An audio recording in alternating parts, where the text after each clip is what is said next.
So NBA 2K21 posted something on Instagram telling everybody, hey, these are the most improved players of the year so far. And you know, some NBA teams were excited about it. I want to cover every single player, what's going on with them, and why they are increasing so damn much. But ¿qué pasa to the pack? It is Pack here, aka your mama's best friend. and in today's video I'm doing exactly that. But before this video starts, please be an OG, join the pack, and subscribe. We're trying to get to 300,000 subscribers, and you can help get us to that point. Okay, so I want to start off with the first one. I mean, you already see the picture right here. NBA's top 2K rating movers. We obviously have some obvious names like Lamelo Ball. It's kind of weird, you know, with rookies and stuff. You know, can we just start that way? It doesn't really matter what order we do, so I'll just start with the first one they mentioned. Right, Lamelo Ball, 85 overall. He starts the year off at a 77 overall, but he's a rookie. To be fair with rookies, you have no clue how good they're going to be, so obviously you give them a rating of what you think they're going to be.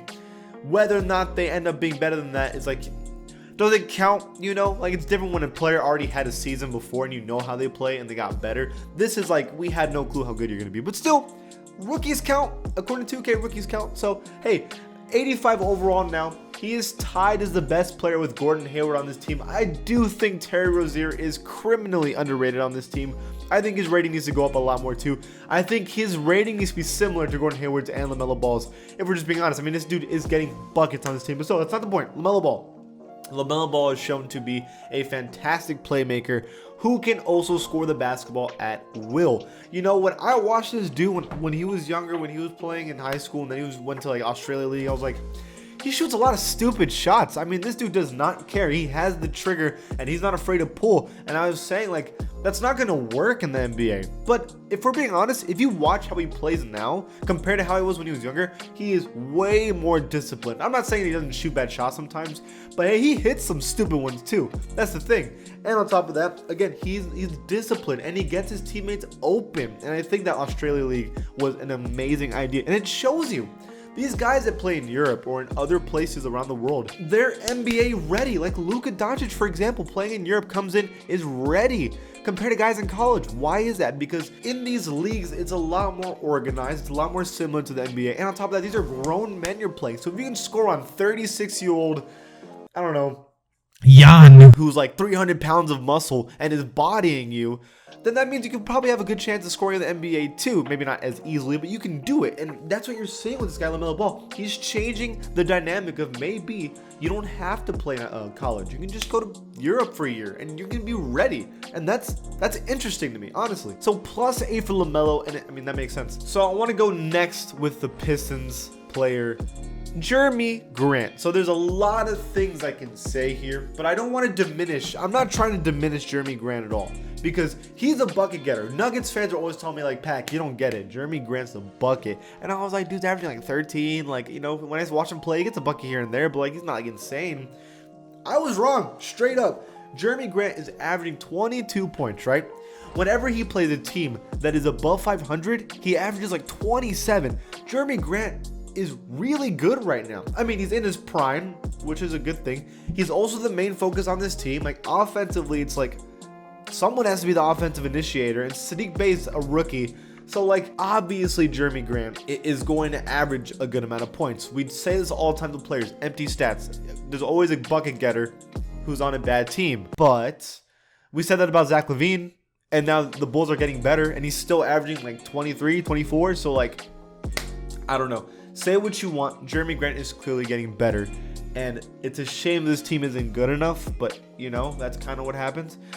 He goes +6, so he was a 77 like LaMelo, and now he's an 83, and arguably he should be maybe an 84, 85 even if you really wanted to, but that's my personal opinion. Then again though, I'm not that passionate about this player. It's one of those moments where it's a bad team, so he's playing well, and you don't really know what the real situation is. That's all. This next one kind of hurts my soul. Christian Wood, 85 overall. So Christian Wood was an 80 overall at the start of the year, and now is an 85. But that is very misleading. People don't realize on the Pistons last season, at the final months of the year before COVID happened and the season ended and they didn't go to the bubble, right? He was averaging 20 for the last 2 months of the year. He was showing us that he is actually really, really good. So when the Rockets picked this man up, they should, I mean, 2K should have known this dude was playing this well, and they probably should have given him the rating upgrade he deserves. I get that they didn't think he would be able to do it on the Rockets because they had James Harden at the time. You have more talent here. But no, he is showing that he can do it. It sucks the team is losing a lot, but the reason why this team is losing is the moment Christian Wood got hurt, they started losing. So if Christian Wood was playing, for all we know, they could be winning a lot more games this year. This whole team's been getting hurt, to be fair, though. But still, Christian Wood is a bucket. He is. And he's actually only 24 years old. He's only getting better. I guarantee you, when he comes back healthy next year with the Rockets, and if they start winning games, he's going to be like an 87 overall. He's really good. Now we're going to end this video with the final two on the image here in Instagram, and that's the Knicks. We'll start off with Julius Randle, baby. Let's just start it off, okay? Julius Randle +7. According to this photo, I'm just saying, according to this photo, for all the players that aren't a rookie, he has the most improved rating from an 80 overall to an 87. So Julius Randle is the most improved player in the NBA. You cannot tell me otherwise.